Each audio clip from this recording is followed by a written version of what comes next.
오늘 본문의 말씀으로 말씀 앞에서라는 제목으로 함께 은혜를 나누겠습니다. 여러분, 우리는 하루를 보내며 참으로 많은 말과 소리들을 듣고 살아갑니다. 아침에 눈을 뜨자마자 스마트폰 알람이 울립니다. 그리고 쏟아지는 뉴스 속보들과 기사들, 쉴 새 없이 넘어가는 짧은 동영상들, 그리고 수많은 사람들의 이야기와 댓글들, 이것들이 우리의 눈과 귀를 채우고 있습니다.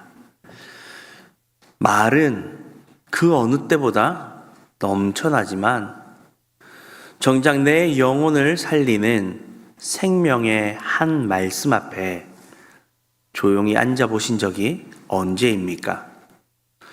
정보는 가득한데 우리의 마음은 텅 비어서 점점 메말라 가고 있지는 않으십니까?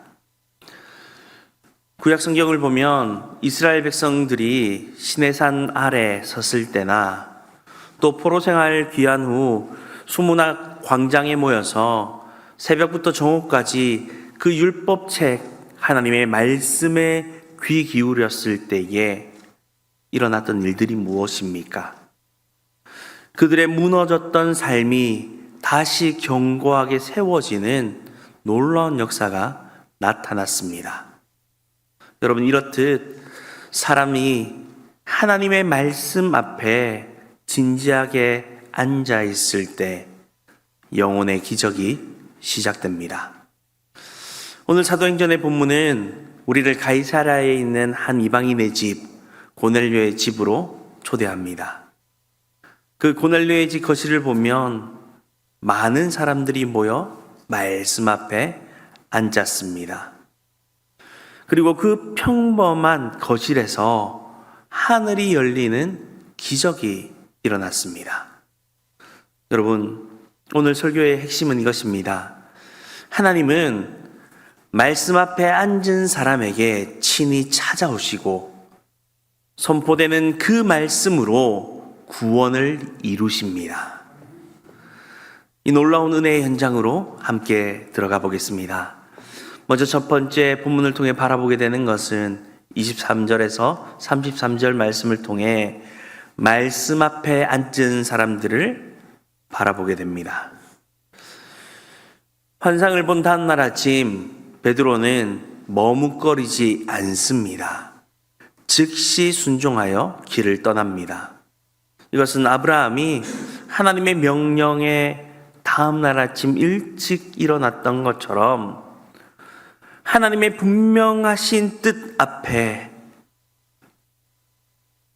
믿음의 사람들이 반응하는 모습입니다. 믿음의 사람들은 지체하지 않습니다. 순종은 미루는 것이 아닙니다. 베드로는 요바에서부터 가이사랴까지 약 72km나 되는 거리를 이틀을 걸어서 마침내 고넬료의 집에 도착했습니다. 그런데 그 집안 안에 사람들로 가득 차 있는 것을 보게 됩니다.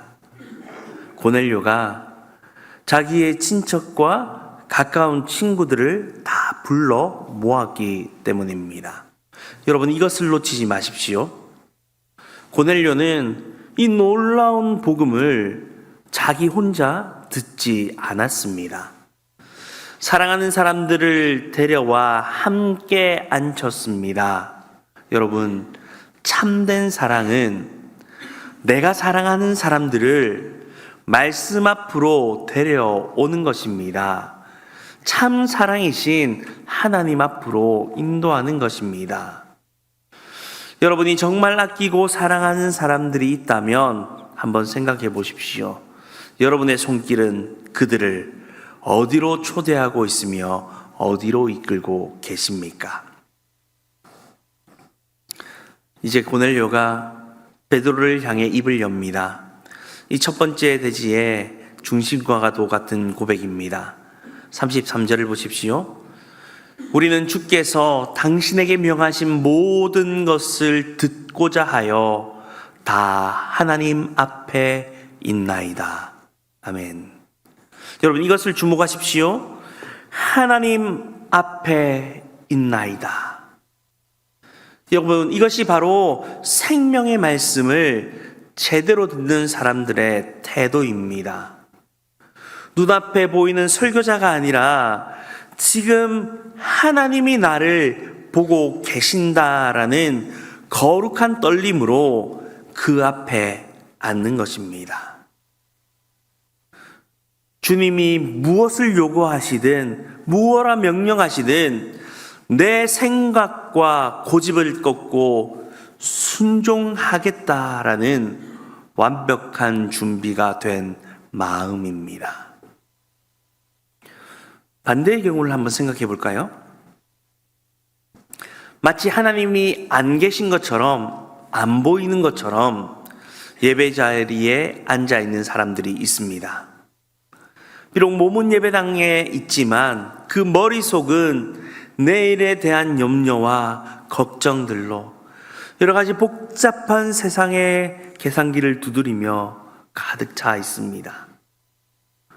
여러분, 그런 태도라면 아무리 위대한 설교를 들어도, 살아계신 하나님의 말씀이 선포되어도 내 삶에 아무런 유익이 없습니다.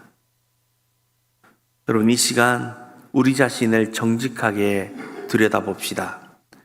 고넬료는 복음의 내용을 아직 다 알지도 못했지만 들을 준비만큼은 완벽했습니다.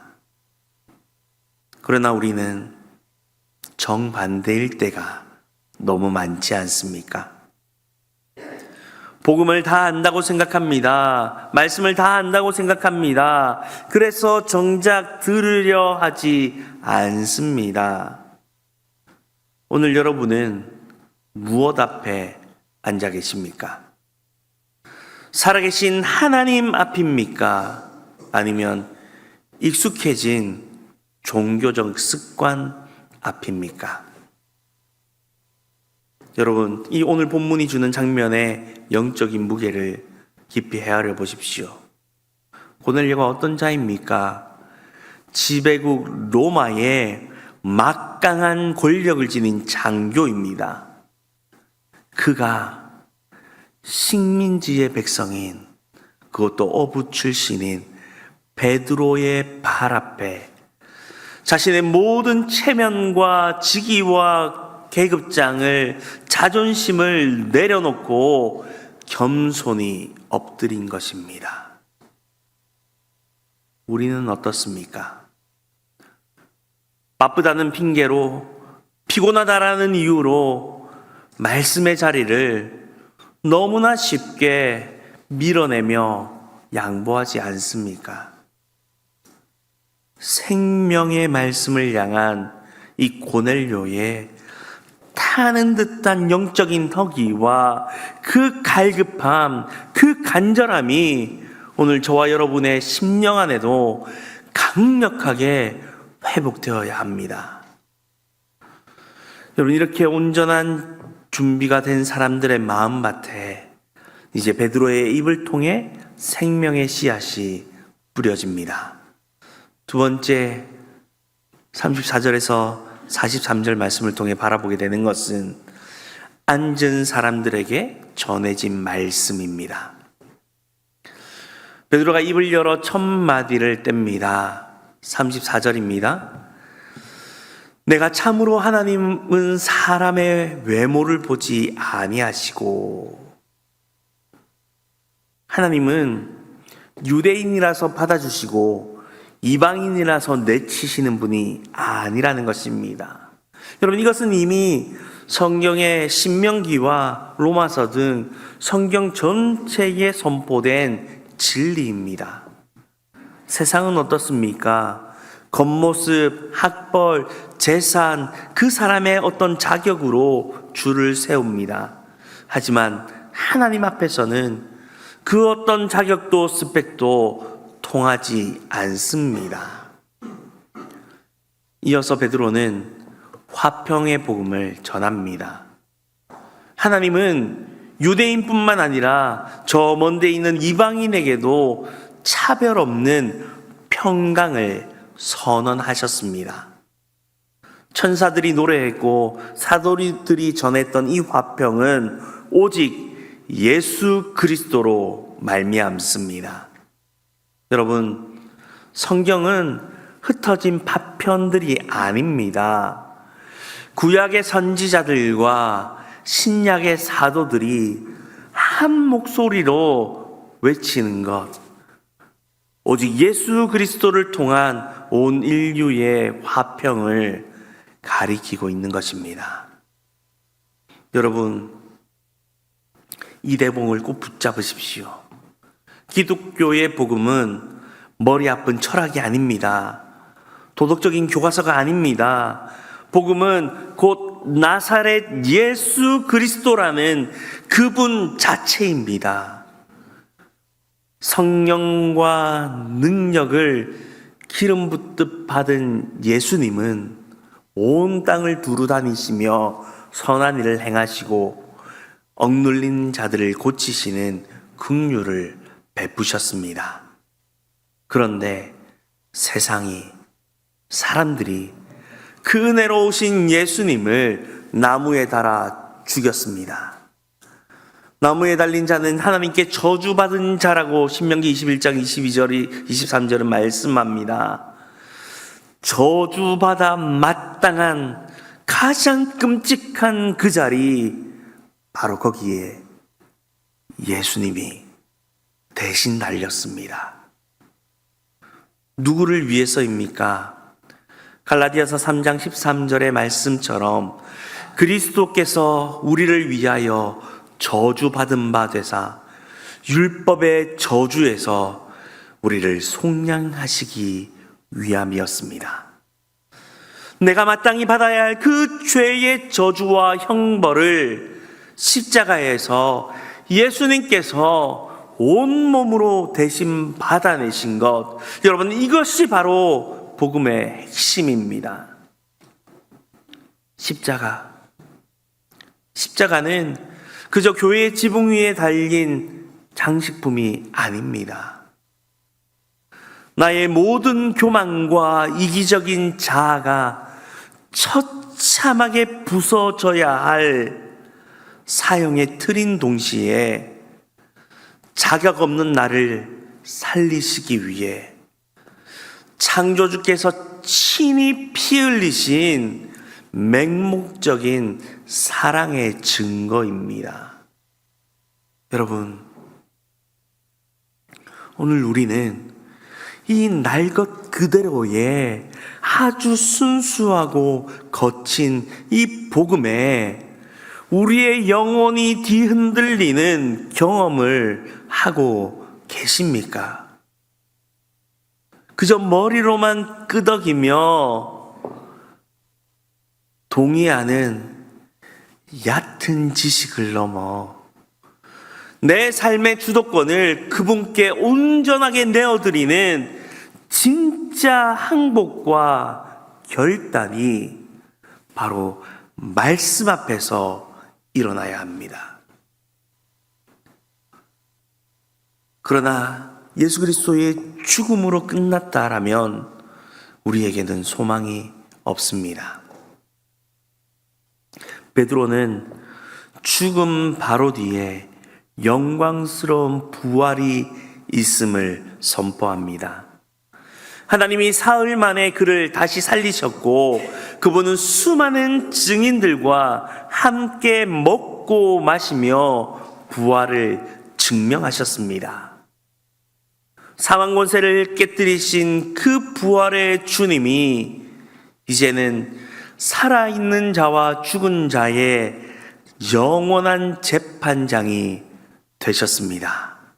그러니 복음은 단순한 위로가 아니라 언젠가는 그 심판대 앞에 서기 전에 오늘 당장 결단하라라는 엄중한 부르심이기도 합니다. 이 선포를 마친 뒤 드디어 결정적인 선언이 베드로의 입을 통해 선포됩니다. 43절입니다. 함께 고백해 볼까요? 그를 믿는 사람들이 다 그의 이름을 힘입어 죄 사함을 받는다. 여러분, 이 진리는 베드로가 갑자기 지어내고 만들어낸 것이 아닙니다.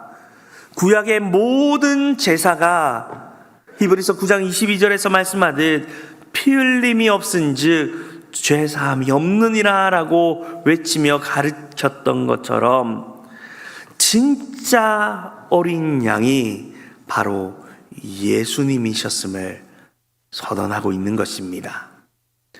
아브라함과 이삭에게 말씀하셨던 이방인을 향한 그 구원의 약속이 지금 이방인 고넬료의 집에서 성취되고 있는 것입니다.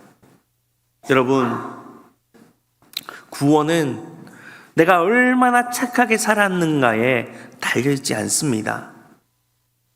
얼마나 열심히 봉사하고 섬겼는가, 헌신했는가에 달려있지 않습니다. 오직 예수 그리스도의 이름을 믿는가 하는 것에 달려있습니다. 이 시간 스스로를 향해 질문을 던져보기 원합니다. 이 단순하고도 명쾌한 십자가의 복음 앞에 나의 가슴은 여전히 뜨겁게 뛰며 반응하고 있는가?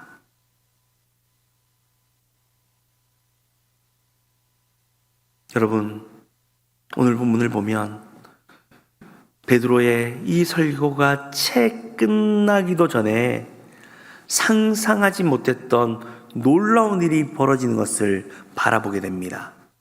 세 번째, 44절에서 48절을 통해 바라보게 되는 것은 말씀 위에 열린 하늘을 바라보게 됩니다. 44절을 보면 이렇게 말씀합니다. 베드로가 이 말을 할 때에 성령이 말씀을 듣는 모든 사람에게 내려오시니. 아멘. 여러분 보십시오.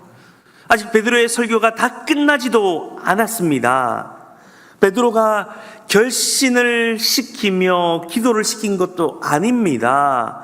결단하라라고 촉구한 것도 아닙니다. 세례를 베푼 것도 아닙니다. 그런데 그저 그들이 말씀을 듣고 있는 바로 그 순간에 하늘이 열리고 성령이 부어졌습니다.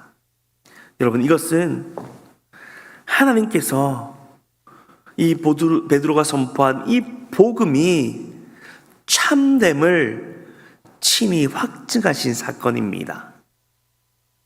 성령님은 사람의 형식이나 순서에 매이지 않으십니다. 로마서 10장 17절의 말씀처럼 믿음은 들음에서 나며 들음은 그리스도의 말씀으로 말미암느니라 하셨듯 성령님은 살아있는 말씀이 전해질 때에 그 말씀 가운데 강하게 일하고 역사하십니다. 하나님의 말씀은 죽은 말씀이 아니고 옛 이야기가 아니고 색 속의 이야기가 아닙니다. 살아있는 말씀이며 홍과 영감이 관절과 골수를 찔러 쪼개시는 하나님의 능력입니다. 여러분, 이 모습 앞에서 함께 동행했던 유대인 신자들이 깜짝 놀랐습니다.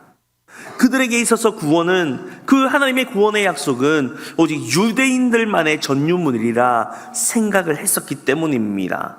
그런데 지금 그들의 눈앞에서 일어나는 하나님의 역사를 바라보면 율법도 할례도 없는 이방인들에게 똑같이 성령이 임하며 부어짐을 바라보게 된 것입니다. 사람이 수백 년 동안 단단하게 쌓아 올린 그 편견의 담을 하나님께서 하늘로부터 성령을 부어주심으로 단숨에 무너뜨리신 것입니다. 이에 베드로가 반문합니다. 47절입니다. 이 사람들이 우리와 같이 성령을 받았으니 누가 능히 물로 세례 베품을 금하리요. 여러분, 정말 그렇습니다. 하나님의 역사를 아무도 막을 수 없습니다. 전능하신 하나님께서 이미 마음속에 성령으로 도장을 찍어주신 사람에게, 하나님이 이미 작정하신 사람에게 사람이 무엇이간데 무슨 자격으로 교회의 문턱을 막아설 수 있겠습니까?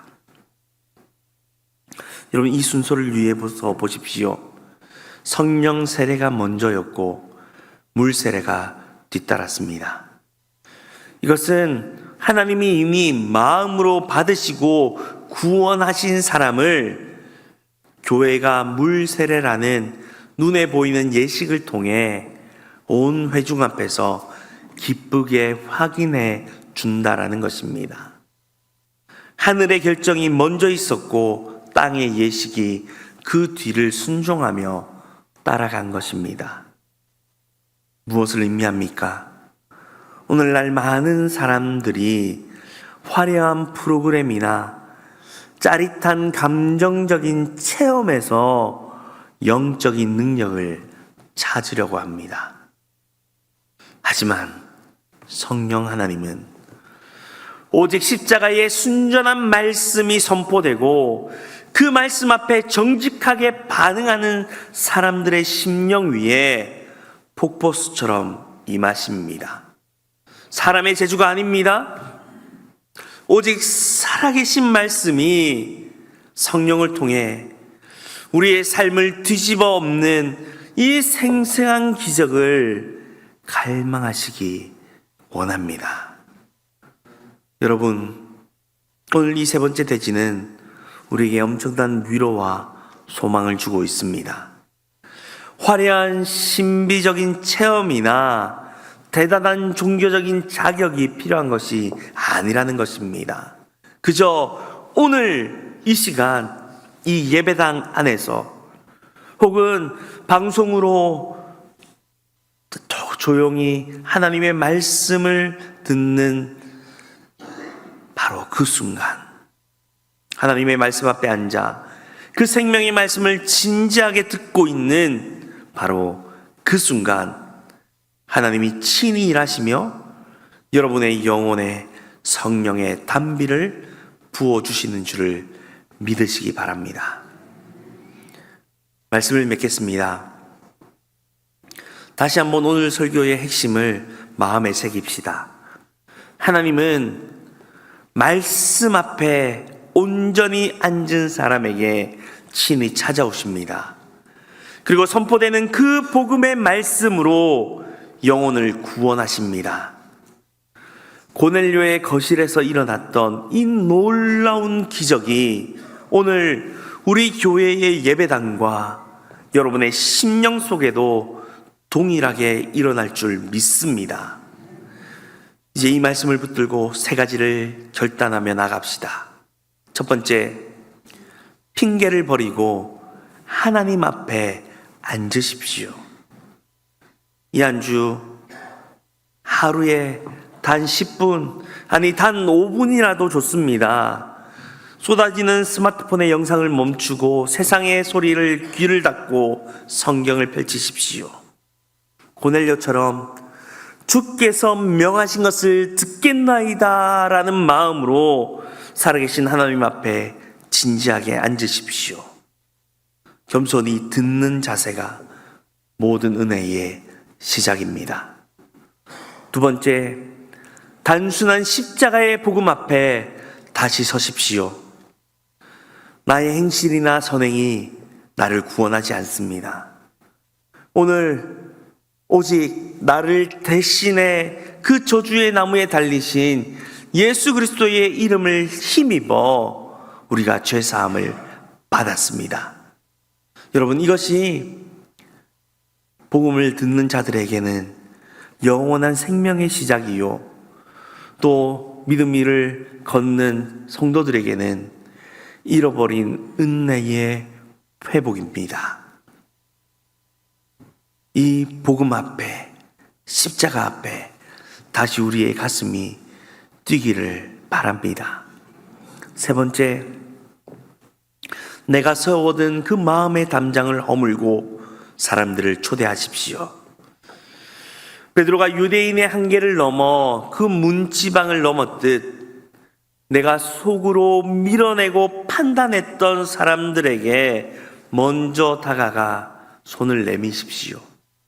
그리고 고넬료가 사랑하는 모든 이들을 모았듯 그들을 생명의 말씀이 있는 자리로 간절히 초대하십시오.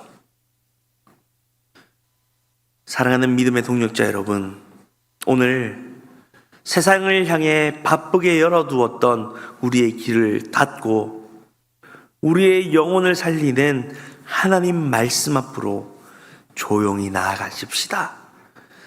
이사야 55장 3절은 오늘 우리를 향해 애타게 초청하고 계신 하나님 아버지의 마음을 선포합니다. 너희는 귀를 기울이고 내게로 나와 들으라. 그리하면 너희의 영혼이 살리라. 내가 너희를 위하여 영원한 언약을 맺으리니 곧 다윗에게 허락한 확신한 은혜이니라. 아멘. 바쁘다는 핑계를 내려놓고 고넬료처럼 간절한 마음으로 그 말씀 앞에 진지하게 앉으십시오. 세상의 소리가 멈춘 바로 그곳에서 십자가의 복음이 선포되고 저와 여러분의 영혼이 살아나며 하늘이 열리는 위대한 기적이 시작될 것입니다. 이 한 주간 온전히 말씀 앞에 앉아 그 생명의 은혜를 누리시는 저와 여러분이 되시기를 간절히 소망합니다. 아멘.